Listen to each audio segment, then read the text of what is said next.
Mga awit, ika-16 na kabanata.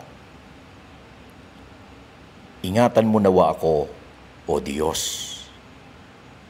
Sa iyo ako nanganganlong at nagtitiwalang lubos.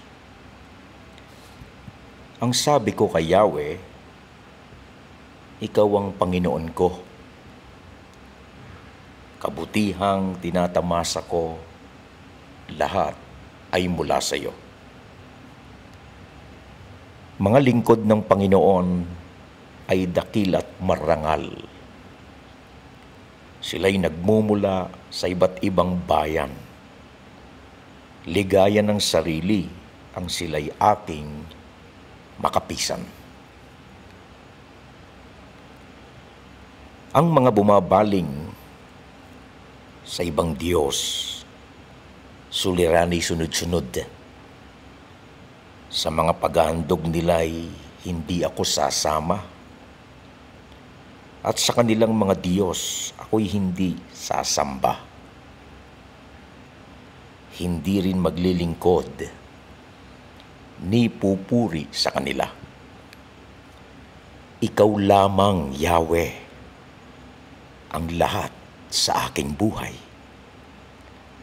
Lahat ng kailangan ko'y iyong binibigay. Kinabukasan ko'y nasa iyong mga kamay. Mga kaloob mo sa akin ay kahanga-hanga.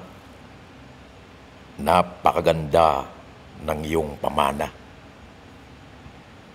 Pinupuri ko si Yahweh na sa akin pumapatnubay. At sa gabi, sa budhi ko, siya ang gumagabay. Alam kong kasama ko siya sa tuwina.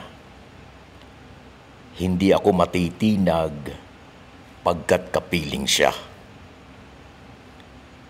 Kaya't ako'y nagdiriwang. Puso't diwa ko'y nagagalak. Hindi ako matitinag sapagkat ako'y panatag.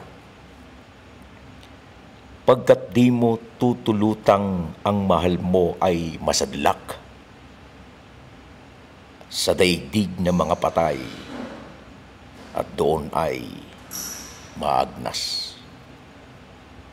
Tuturo mo ang landas na patungo sa buhay. Sa piling mo'y madarama ang lubos na kagalakan. Ang tulong mo'y nagdudulot ng ligayang walang hanggan. Mga awit, ika-16 na kabanata.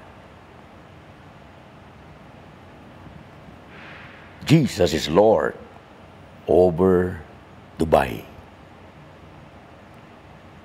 Jesus is Lord over United Arab Emirates.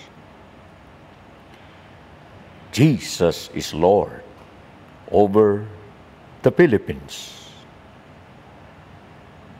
God is good all the time. And all the time, God is good.